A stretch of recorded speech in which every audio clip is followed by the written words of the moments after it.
Okay, we're starting in on chapter 5, which is quadratics. And quadratics we're splitting into two chapters. The first chapter is kind of the algebra piece, how to factor quadratics, how to use the quadratic formula, how to factor by grouping. We're going to learn all of that. And then this chapter 6 is when we actually learn the geometry side of quadratics and how to graph parabolas.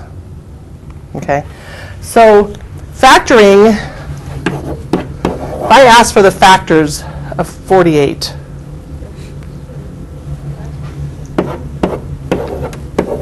six and 8, right? Prime factors, you would go even further, but 6 and 8 are factors, are two factors of 48. Okay? When you have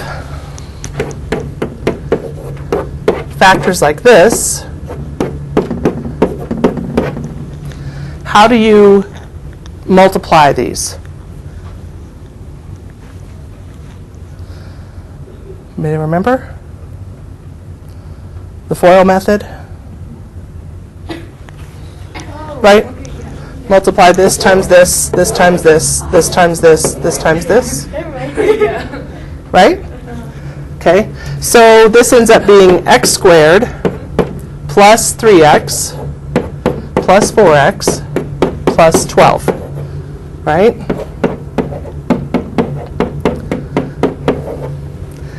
So factoring a quadratic, you're basically doing the same thing you're doing here. You're finding two factors, two parentheses, that multiply together equal this quadratic. And a quadratic just means the leading coefficient, or the leading term, the greatest exponent is 2. Okay, so any functions that start with an x squared, or x squared is the greatest exponent in that function, is always going to be a quadratic. Okay? So to factor this, what you're looking for are factors of 12 that add up to 7. Factors of 12 that add up to 7. So we could just go ahead. Are there any other factors of 12? 3 and 4, 4 and 3, same thing. Are there any other factors of 12? 2 and 5 are not factors of 12. 3 and 4.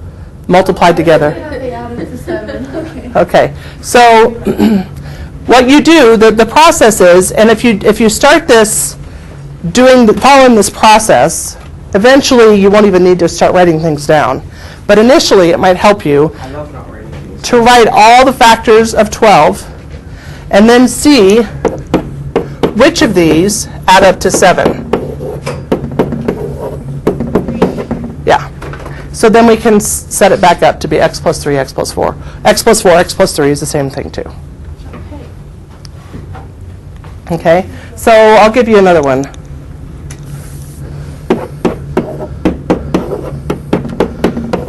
How do you factor that?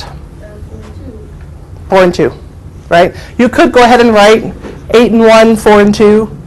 But if you can start doing it in your head, that's good. Okay, 4 plus 2 is equal to 6. What you're doing is trying to write two factors that add up to the middle term. Right. Okay. So you're finding two factors that multiplied together equal your constant, but added together equal your middle term. Because if you look, when we went ahead and FOILed, the middle term, 3 plus 4, right? And the outside term was 3 times 4. Okay? Now, if you have a problem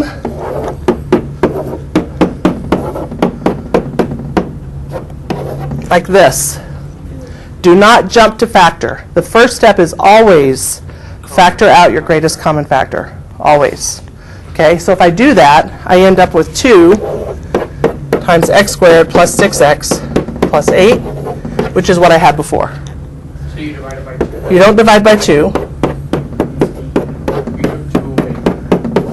Yeah, I'm factoring out 2, but I still have it here. I'm multiplying everything by 2 at the end. So your first step is always look for common factors. If you can pull a common factor out of every term, do that. Then factor what's inside here. Does that make sense? Wait, how did you get 4 on the bottom? What did you Oh.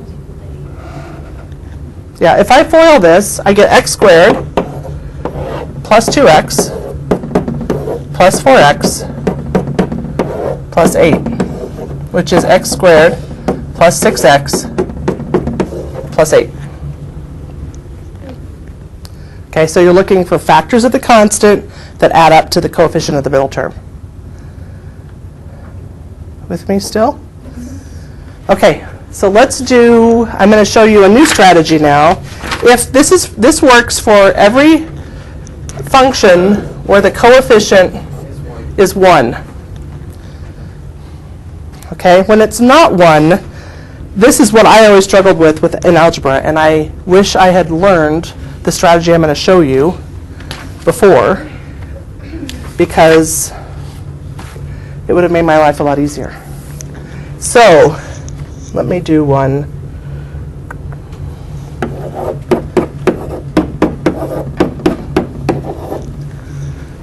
Coefficient is not 1. Okay, so when I learned how to do this, I was told you find the factors of possible factors of 3 and the possible factors of 8, and you just play with them until you get the middle term to be 2. It took me forever, and it was frustrating. I could never figure it out. So one of the videos that hopefully you watched, and if you didn't, I would watch it. Okay, my calc kids are still using this strategy. It's called the bottoms-up method. Bottoms up. Okay, what you're going to do is you're going to multiply 3 times negative 8 and rewrite it.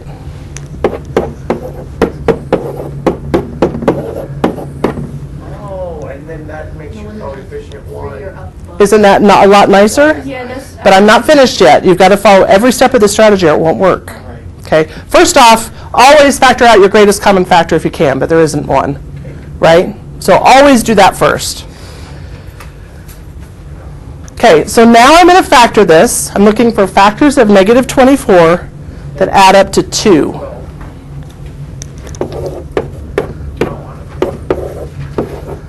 What else do I have? 6 and 4. Okay, 6 and 4. Why do they add up to 2? Well, if this is going to be negative 24, one of them has to be a negative. Right. How do I figure out which one? Use this sign. This sign is positive, so the bigger number must be positive. Oh, look at that.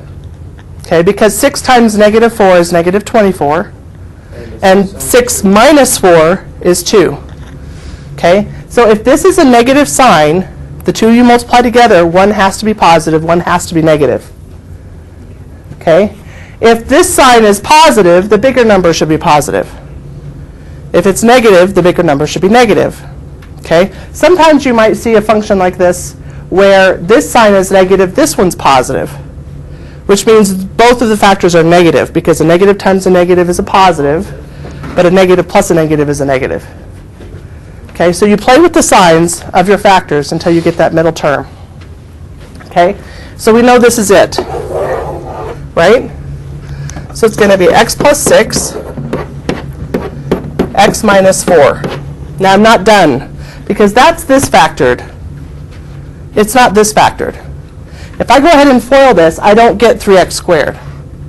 I get this. That's not what I want. I want this. Okay, so to finish up the bottoms up method, what you do is you take both of your factors and you divide it by whatever you multiplied by.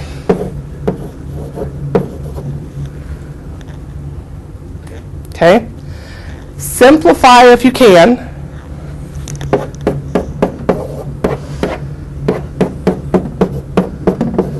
And if there's a fraction, this is where bottoms up comes in. You take the bottom, you move it up. Wow, that is nice. 3x minus 4. Now check it. X times 3x, 3x squared. X times negative 4 is negative 4x plus 6x plus 2x. 2 times negative 4 negative 8. Okay, so just a quick review. Multiply your leading coefficient by the constant and rewrite it. Factor like you would with a coefficient of 1. Once you've got the factors, divide by the number you multiplied initially. Simplify if you can. If you've still got a fraction, bring the bottom up. Okay? The last factoring method in this section was called factoring by grouping. Let's see if I can find an example of that.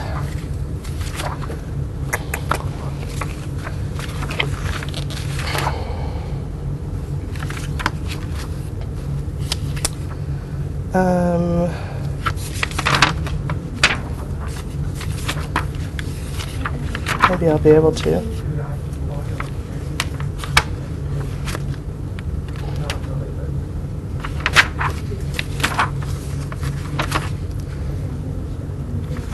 I don't know where factoring by grouping problem is here.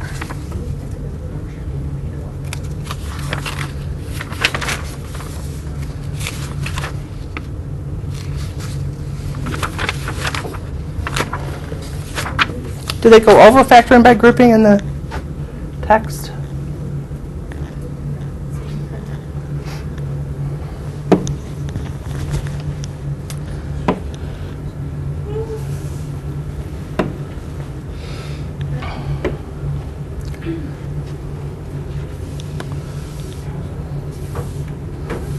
So I can find.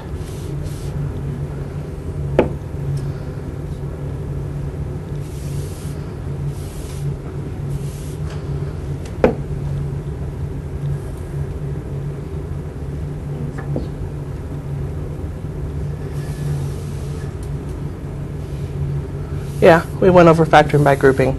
So I'll do this. This was the video on factoring by grouping. I'm going to do this one. X cubed minus 3x squared minus 2x plus 6. X cubed minus 3x squared minus x. Minus what? I think it's just x. Minus 2x plus 6. All right. Yep. Okay.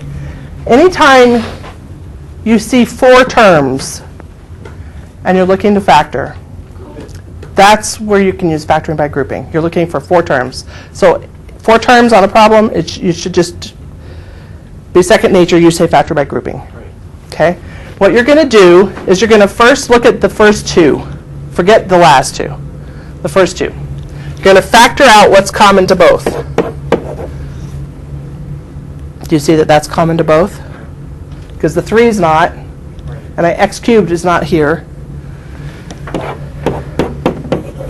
So I get that. Right? I take an x squared out of this, I have x. Okay. I take an x squared out of this, I have negative 3. Okay. You can always check it by going back in, x cubed minus 3x squared, same thing. Okay? Now I'm going to focus over here. What's common to both of these? 4 is common to 2? 2 is common to both, right? And there's a negative in front of it. So if I pull a negative 2 out of this term, It's going to be just x.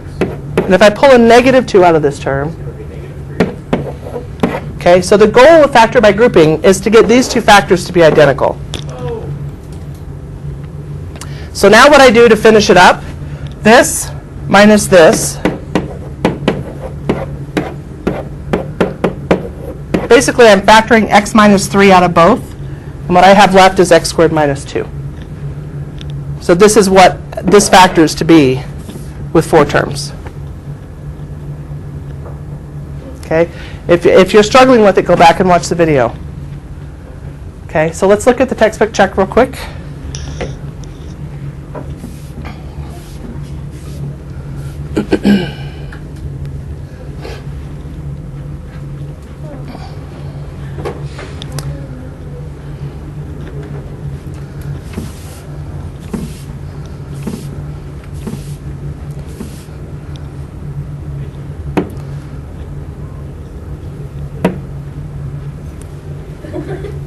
To factor a trinomial, the first step, a trinomial just means 3 terms. Okay? The first step is always factor out the GCF, the greatest common factor.